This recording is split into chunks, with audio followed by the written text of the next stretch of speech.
Presiden itu tidak bisa diberhentikan atau diperpanjang jabatannya. Diberhentikan pun kalau melanggar hukum pidana. Jabatan Presiden Jokowi dan kabinetnya sudah habis. Kalau pemilu ditunda akan terjadi kekosongan pemerintahan.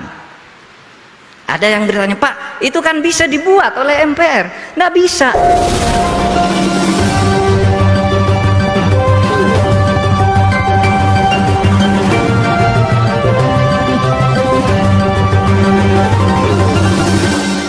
Saudara sekalian, pemilu 2024 itu adalah agenda konstitusional, kalender konstitusional yang tidak bisa ditunda atau dimundurkan dengan jalan hukum biasa. Kita sekarang sedang dikejutkan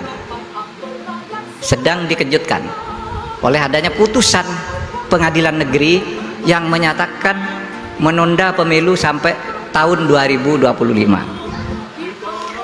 Saya ingin katakan kita harus lakukan perlawanan hukum ini secara sungguh-sungguh, karena itu akan membahayakan kehidupan bangsa dan negara, di mana agenda atau kalender konstitusi bisa dibatalkan dan diatur oleh pengadilan. Urusan hukumnya saya sependapat, pemerintah sependapat dengan KPU agar naik banding sampai kasasi sampai apapun, karena secara hukum adalah salah. Pengadilan negeri itu kok penunda pelaksanaan pemilu. Urusan sengketa pemilu menurut hukum kita sudah jelas. Kalau menyangkut administrasi, persyaratan, pendaftaran, itu urusannya Bawaslu dan PT UN. Bawaslu sudah memutus bahwa Partai Prima diberi waktu 3 kali 24 jam untuk memenuhi. Selama 3 kali 24 jam memperbaiki, masih tidak memenuhi syarat, dibawa ke PT UN. PT UN menyatakan menolak permohonan, selesai. Tapi tiba-tiba pindah ke pengadilan perdata. Dan yang diberikan oleh hakim perdata adalah bukan hak keperdataan pengurus KPU, tapi hak rakyat. Kewajiban konstitusional tentang pemilu 5 tahun, itu hukumnya. Yang saya katakan berbahaya tadi begini, saudara, jadwal pemilu itu adalah materi muatan mutlak konstitusi, bukan muatan undang-undang. Ada 3 pasal dalam konstitusi yang menyatakan presiden menjabat dalam waktu 5 tahun, pemilu diadakan 5 tahun sekali,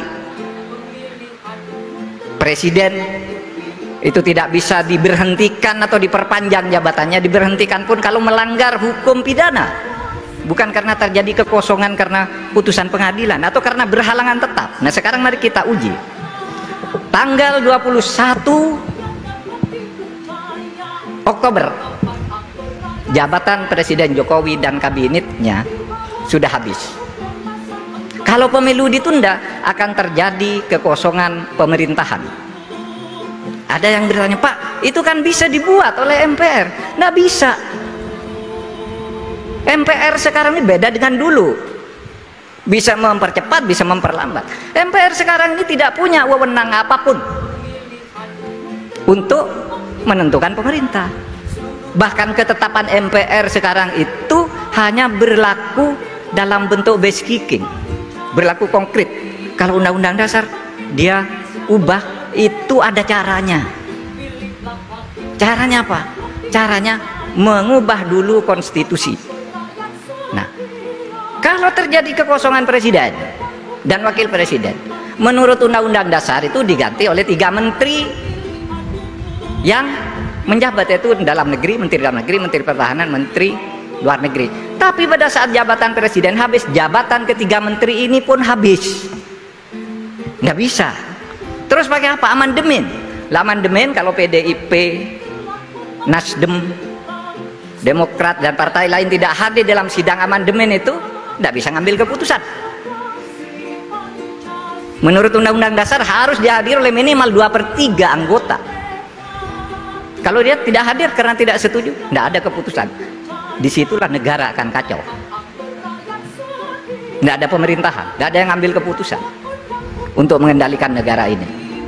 Nah, saudara sekalian, oleh sebab itu melalui mimbar ini saya sampaikan bahwa pemerintah akan terus mengikuti jadwal pemilu yang telah ditetapkan bersama tanggalnya oleh KPU, oleh DPR, dan oleh pemerintah. Bahkan Bawaslu ikut untuk menyepakati tanggal 14 Februari tahun 2014. Nanti diskusi hukumnya bisa terperpanjang. Untuk itulah kepada generasi muda, saya berharap menjadi pengawal pemilu ini agar pertumbuhan demokrasi kita semakin lama semakin maju. Indonesia adalah masa depan Anda, dan masa depan Indonesia ada di Anda juga, atau Anda adalah masa depan Indonesia, generasi muda. Jangan ditinggalkan nih pemilu. Kalau kurang sempurna perbaiki, Anda ikut. Itulah sebabnya lalu kita bikin acara yang seperti ini.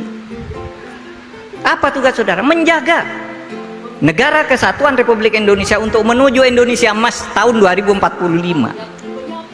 Apa Indonesia Emas tahun 2045? Indonesia yang dari sudut trajektori dunia akan menjadi 4 kekuatan besar atau 5 kekuatan besar di tahun 2045, di mana di situ Indonesia sudah maju, partisipasi pendidikan tingginya mencapai minimal 74%, pendapatan per kapitanya sudah di atas 20.000, universitasnya sekian, sarjana sekian, ahli nuklirnya sudah dihitung maju tahun 2045. Tetapi kalau saudara apatis dengan situasi ini, maka tugas saudara menjaga 17.508 pulau, 17.508 pulau yang dihuni oleh 277 juta jiwa per hari ini. Itu tugas saudara untuk menjaga agar tetap merdeka, bersatu, berdaulat, adil dan makmur. Merdeka kita sudah iya, bersatu masih banyak gangguan, berdaulat sudah iya secara resmi karena kita bisa menentukan diri sendiri, meskipun kemudian ada kedaulatan-kedaulatan tertentu yang dikangkangi oleh negara asing, baik karena kolusi maupun karena kita kurang kuat untuk menjaganya sendiri. Tapi kita berdaulat, adil belum, makmur apalagi. Ini tugas saudara, tugas kita agar Indonesia itu betul-betul menjadi Indonesia Emas di tahun 2045. Untuk itu saudara, saya mengajak kita semua, mari amankan kritik hari ini. Saudara ada di sini, kritik nanti Pak Andi Wijayanto, KPU, Bawaslu, kritik apa yang kurang. Pemilu harus begini, sampaikan nanti. Nggak apa-apa, dikritik sekeras-kerasnya. Ini kampus tempat mendidik orang yang kritis. Kampus Universitas Gadjah Mada selalu memberi inspirasi bagi kebangunan manakala negara ini terantuk batu, bangun. Mempertahankan kemerdekaan dan kedaulatan serta marwah lahir juga dari Universitas Gadjah Mada ini. Maka kita mulai dari ini nih, tuturi handayani kita ini untuk kaum generasi muda.